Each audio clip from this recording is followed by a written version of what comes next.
एक ऐसा देश जहां की लड़कियां बार्स में पैसे वाले लोगों के सामने नाचने के लिए अक्सर तत्पर रहती है और उसकी खूबसूरती देखकर आप पूरी तरह से मंत्रमुग्ध हो जाएंगे।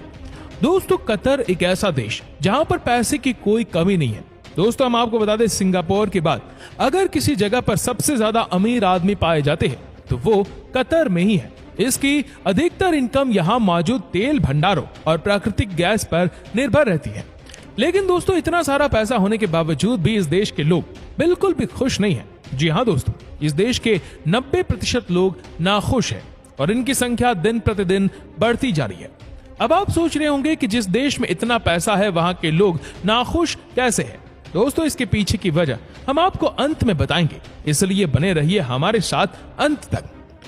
दोस्तों, अनेक भारतीय बेहतर काम पाने के लिए कतर जाना पसंद करते हैं क्योंकि ये एक ऐसा मुल्क है जहां काम और पैसे की कोई कमी नहीं है।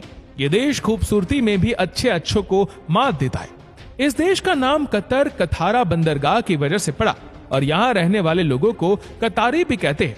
दोस्तों, इस देश की रोजी रोटी यहाँ पर मौजूद तेल भंडार और प्राकृतिक गैसों पर निर्भर करती है। इस जगह की खास बात यह है कि यहाँ पर टैक्स जैसी कोई चीज नहीं है। लेकिन इतना सब कुछ होने के बावजूद भी यहाँ 90% लोग नाखुश रहते हैं। और हाँ दोस्तों, यहाँ पर सिर्फ नाखुश लोगों की संख्या ज्यादा नहीं है, बल्कि अगर आप यहाँ का जेंडर रेशियो भी देखेंगे तो यहाँ पर 80% लड़कों पर केवल 20% लड़कियां ही है, जिसकी मेन वजह यहाँ पर काम करने आए लोगों को बताई जाती है। दोस्तों, अगर हम कतर की जनसंख्या की बात कर रहे हैं तो इनका मामला ही बड़ा अजीब है, क्योंकि इनकी आबादी जहां 22 से 23 लाख है, वहीं इसके केवल 15% लोग ही स्वदेशी है। बाकी की 85% लोग बाहर के देशों से काम करने के इरादे से यहाँ आकर रहती है, जिनमें भारत, पाकिस्तान, बांग्लादेश और अन्य कई एशियाई देश शामिल है। दोस्तों, यूं तो कहने को कतर बहुत छोटा सा देश है, लेकिन आपको बात सुनकर बड़ी हैरानी होगी कि 2022 के फीफा वर्ल्ड कप की मेजबानी भी कतर ने ही की थी।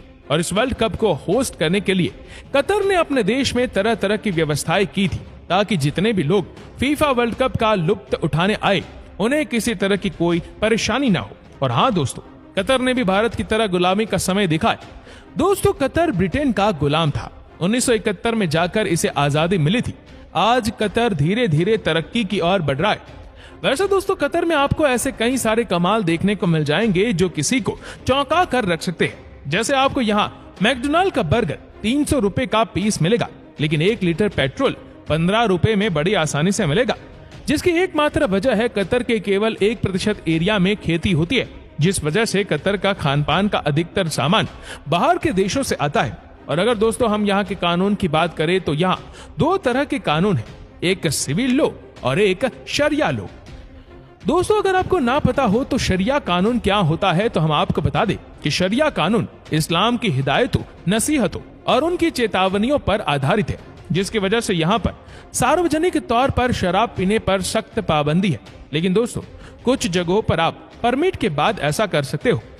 दोस्तों, हम आपको बता दें कि कतर में सुअर के मांस और नशीले पदार्थों को बेचने पर सख्त पाबंदी है। यहाँ तक कि दोस्तों, आपको यहाँ पर अश्लील वीडियो तक देखने की छूट नहीं मिली। और अगर आप यहाँ के कानून को तोड़ने की कोशिश करते हैं तो यहाँ का कानून आपकी हालत खराब कर सकता है। इस बात का अंदाजा इसी से लगा सकते हैं कि कतर में किसी भी धर्म का विरोध किए जाने पर आपको 7 सालों तक जेल के अंदर डाल दिया जाएगा। अब दोस्तों, हर कोई हमारे देश जैसा नहीं होता। एक दूसरे के धर्म की बुराई कर करके पॉलिटिशियन और मीडिया की जेबें भरे। दोस्तों, कतर का कानून काफी सख्त है, इसी वजह से यहाँ पर क्राइम रेट भी ज्यादा नहीं है। और तो और दोस्तों, जिस तरह दुनिया भर में महिलाओं को किसी प्रकार से रहने की छूट मिली है, वही कतर का हिसाब किताब इस मामले में थोड़ा अलग है, क्योंकि यहाँ की महिलाओं को किसी भी अनैतिक चीजों को करने से बचकर रहना होता है और बुर्का तो उनकी जिंदगी का जरूरी हिस्सा है। और जब यहाँ पर पुरुषों को ही खुले में शराब पीने की इजाजत नहीं है तो महिलाओं की तो बात ही छोड़ दो। लेकिन अगर बात करें यहाँ के सैनिकों की तो 22 से 23 लाख की आबादी में सैनिकों की संख्या 12,000 के करीब है। दोस्तों, अगर यहाँ के नेशनल फ्लैग की बात करें तो ये 2 रंगों का है, एक सफेद और एक लाल। सफेद रंग यहाँ पर अमन और चैन का प्रतीक है, वही लाल रंग युद्ध और वीरता की बात करता है। और हाँ दोस्तों, जैसा कि हमने आपसे पहले ही कहा था कि 2022 के फीफा वर्ल्ड कप के लिए कतर ने हर संभव कोशिश की और जगह जगह पर स्टेडियम का निर्माण करवाया।